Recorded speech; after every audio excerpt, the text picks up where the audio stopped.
안녕하세요. 오늘은 생명기술과 적정기술, 적정기술의 발달에 대한 내용 살펴보도록 하겠습니다. 다음의 표는 적정기술이 어떻게 발달되어 왔는지를 살펴볼 수 있는 표라고 볼 수 있는데요. 이 적정기술은 간디나 슈마허로부터 시작되었다고 볼 수 있습니다. 이는 선진국이 제3세계의 경제적 지원과 자립을 위해 행동해야 한다는 책임에서 비롯되었다고 볼 수 있습니다. 이후에 많은 시행착오를 거쳐서 그들 스스로 사용, 유지, 보수할 수 있게 되었죠. 그리고 지역사회와 문화에 미치는 영향을 고려한 적합한 기술에 대해서 다시 생각하게 되는 기회가 되었다라고 볼 수 있습니다. 현재는 제3세계에 국한되어 있지 않고 인간과 환경을 고려하고 에너지 사용을 최소화하며 사용자의 요구에 최적화된 기술 및 제품을 개발하는 일, 기술을 통한 나눔 및 배려 등으로 그 의미가 확산되고 있다고 볼 수 있습니다. 그러면 이제 적정기술에 대한 특징을 세부적으로 살펴보도록 하겠습니다. 가장 먼저 적정기술은 적은 비용을 활용해야 한다라고 볼 수 있습니다. 두 번째는 가능하면 현지에서 나는 재료를 사용해야겠죠. 이거는 첫 번째 내용과도 같은 맥락이라고 보실 수 있습니다. 세 번째는 현지의 기술과 노동력을 활용해서 일자리를 창출할 수 있어야 한다고 볼 수 있습니다. 네 번째는 제품의 크기는 적당해야 하고 사용 방법은 간단해야겠죠. 제대로 된 교육을 받지 못한 누구나가 얼마든지 사용할 수 있게끔 간편하게 만드는 것이 하나의 방법이라고도 볼 수 있고요. 간편해야지 재료도 적게 들어서 가격도 저렴하다라고 볼 수 있습니다. 다섯 번째는 특정 분야의 지식이 없어도 이용할 수 있어야 한다라고 볼 수 있습니다. 네 번째 요소와 거의 흡사하죠. 여섯 번째는 지역 주민 스스로 만들 수 있어야 한다라고 볼 수 있습니다. 공급자의 필요에 의해서가 아니라 수요자의 필요에 의해서 만들어진 제품이기 때문에 언제나 이용하고 또 수리할 수 있어야 한다는 것도 하나의 특징이라고 볼 수 있죠. 일곱 번째는 사람들의 협동 작업을 이끌어내며 지역사회 발전에 공헌해야 한다는 게 하나의 특징이라고도 볼 수 있습니다. 여덟 번째는 분산된 재생에너지 자원을 활용하는 것이 가장 좋다라고 볼 수 있죠. 아홉 번째는 기술을 사용하는 사람들이 해당 기술을 이해할 수 있어야 한다라고 합니다. 앞에서 이 기술을 이용해가지고 수리하고 만들 수 있다는 그런 맥락과도 같이 연결됩니다. 마지막으로 상황에 맞게 변화할 수 있어야 한다라고도 볼 수 있죠. 적정기술은 굉장히 어려운 내용이지만 또 간단한 내용이기도 합니다. 이 적정기술에 관련된 내용에 선생님이 또 좋은 동영상을 하나 준비했습니다. 그 동영상을 보면서 여러분이 생각했을 때 이 적정기술에 대한 특징들, 거대 기술과 비교해서 한번 기록해 주시면 좋을 것 같아요. 거대 기술과 적정기술의 비교를 통해서 적정기술의 가치를 조금 더 이해하실 수 있게 될 것 같고요. 그 다음에 우리나라에서도 당연히 다른 나라를 도와주고 있겠죠. 우리나라에서 개발된 그런 사례도 하나 넣었습니다. 그래서 이 사례 외에 여러분이 우리나라의 적정기술 개발 사례를 한번 조사해 보시면 좋겠습니다. 자, 다음 시간에 만나겠습니다. 수고하셨습니다. 1955년 영국의 경제학자 에른스트 슈마허는 중간 기술의 필요성을 언급했습니다.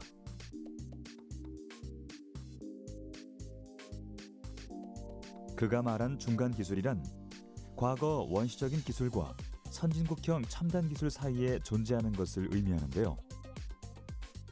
지역에서 구입할 수 있는 재료와 적은 자본, 그리고 간단한 기술을 활용한 소규모의 생산 활동을 지향하는 중간 기술. 이후 60년 동안 이 기술은 우리나라뿐만 아니라 세계 곳곳에서 활용되며 국가, 사회, 지역의 발전을 이끌어왔죠. 첨단 과학기술의 빛에 가려 종종 그 가치가 퇴색되기도 하지만 21세기에도 반드시 요구되고 있는 중간 기술. 지금은 적정기술이라 불리는 이 특별한 기술에 대해 우리는 주목할 필요가 있습니다.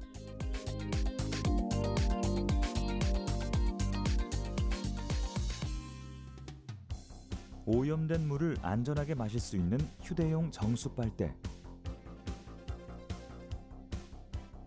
30분의 공놀이로 3시간 사용량의 전력을 생산하는 축구공,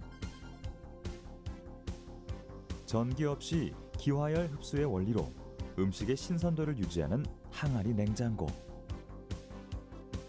이와 같은 물건들은 첨단 과학기술을 이용한 것이 아닙니다. 전기나 급수시설 등의 인프라가 미비하거나 생활 필수품을 구비할 수 없는 이들을 위해 적정기술이 나선 것이죠. 적정기술은 그 기술이 사용되는 사회의 정치적, 문화적, 환경적 조건을 고려해 해당 지역에서 지속적인 생산과 소비가 가능하도록 한 기술입니다. 시대와 상황, 지역에 따라 의미는 조금씩 바뀌지만 변하지 않는 건 적정기술이란 사람의 삶을 보다 향상시키기 위한 도구라는 것입니다. 나의 도움이 항상 필요하게 되면 그건 이제 그 지역이 이제 자립할 수는 없는 거잖아요. 그러니까 우리가 그거를 요새는 지속 가능성이라고 얘기하지 않습니까? 이제 영어로는 sustainable development라고 이제 얘기하는데, 그러면 내가 도와주는 건 좋지만 그 지역의 사람들이 자기의 힘으로 그런 기술을 받아들이고 발전시킬 수 있는 지속 가능성이 포함되어야지 진정한 의미에서 이제 적정 기술이라 할 수 있는 거겠죠. 대전 유성구에 위치한 한밭대학교를 찾아왔습니다.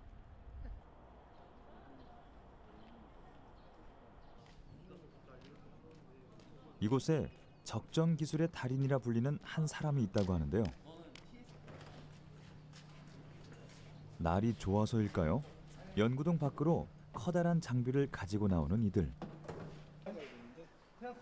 어떤 도구인지는 짐작하기 힘들지만 지금 기기를 가동하려는 것 같은데요.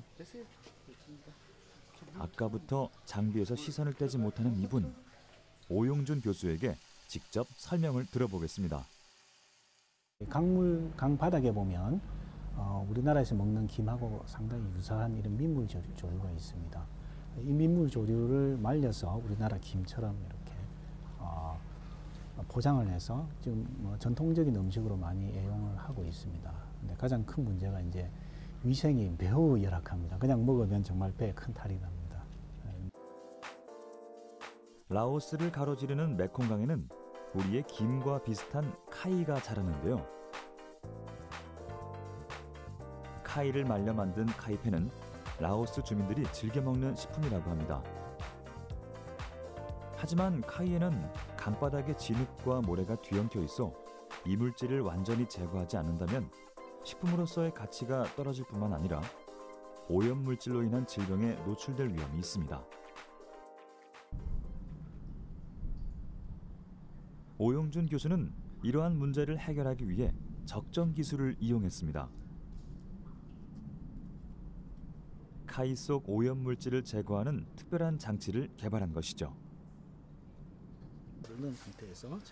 무엇보다 카이를 세척하기 위해선 깨끗한 물부터 확보해야 하는데요. 이것이 오 교수가 개발한 자외선 물 살균기입니다. 수학적인 계산을 가지고 저희가 한 겁니다. 가운데 등하고 등에서 이 물의 거리가 최소한 3cm 이내 정도 유지된 상태에서 이 안에 물이 머무는 시간까지 계산을 해서 최종적으로 빠져나올 때 세균이 얼마만큼 없어졌는가, 이제 그런 시험 과정들을 거쳐서 이 전체 사이즈라든지 또 이 규격들이 결정이 된 겁니다. 화학약품이 아닌 단파장 자외선을 이용해 물속의 박테리아를 살균한 건데요.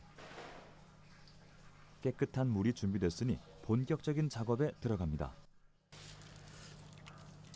국내에서는 카이를 구할 수 없기 때문에 테스트 시 카이와 유사한 구조의 매생이를 이용하는데요. 실처럼 뒤엉켜 있는 조직 속 오염물질을 제거하는 방법. 핵심은 바로 공기방울입니다.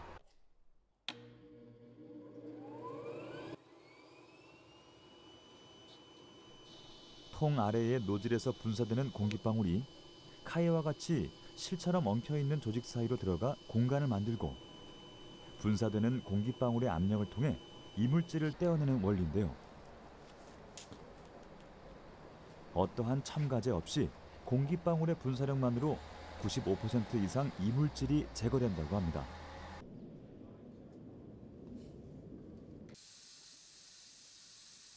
오용준 교수가 개발한 민물조류 세척 장치는 지난해 라오스 북부 지역의 카이펜 공장 설립에 중점적인 역할을 했는데요. 그동안 침체돼 있던 카이펜 산업이 활기를 되찾으면서 연간 70만 원도 못 미쳤던 가구당 소득이 2배 이상으로 늘어났고 아이들은 다시 학교에 다니기 시작했습니다.